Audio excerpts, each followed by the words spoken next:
Me voici à la Grange aux Dîmes, qui est une ancienne maison de marchands dans laquelle s'animait le marché couvert médiéval datant du XIIe siècle. À cette époque, la cité médiévale au carrefour des grandes routes commerciales européennes prospère sous l'impulsion des foires de Champagne, qui vont la hisser à la 3e place des villes de France, après Paris et Rouen. Elle dispose de ses propres poids et mesures, ainsi que sa monnaie, le denier de Provins.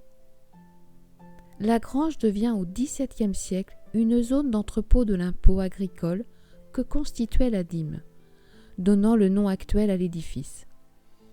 C'est aujourd'hui un musée qui nous raconte Provins au temps des foires de Champagne à l'aide d'un audioguide avec une belle découverte d'environ 30 minutes de la vie médiévale provinoise au temps des foires. Je commence la visite par le marchand italien. Il apporte les teintures, les épices, les soieries et les produits d'Orient. Le changeur est le banquier de l'époque. Il pèse les pièces afin d'en déterminer les équivalences et les valeurs avec les autres monnaies.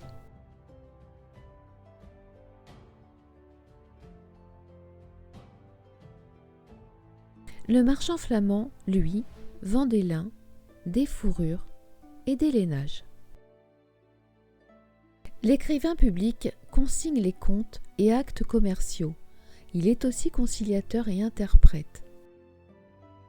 Le marchand de draps de Provins est très réputé pour la qualité de tissage de son feutrage et sa teinture bleue. La tisseuse, les métiers de la laine tenaient une grande place en ville, de la laine au drap tissé.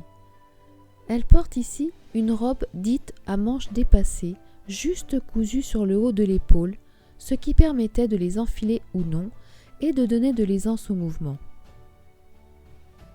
Le parcheminier fournit quant à lui le support de l'écriture, le matériau du petit objet et de certains instruments de musique.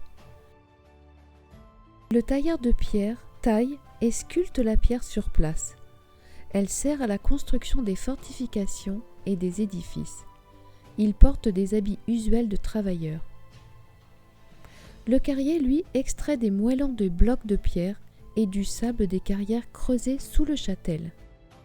Et enfin le potier, qui, lui, fabrique des objets utilitaires en argile.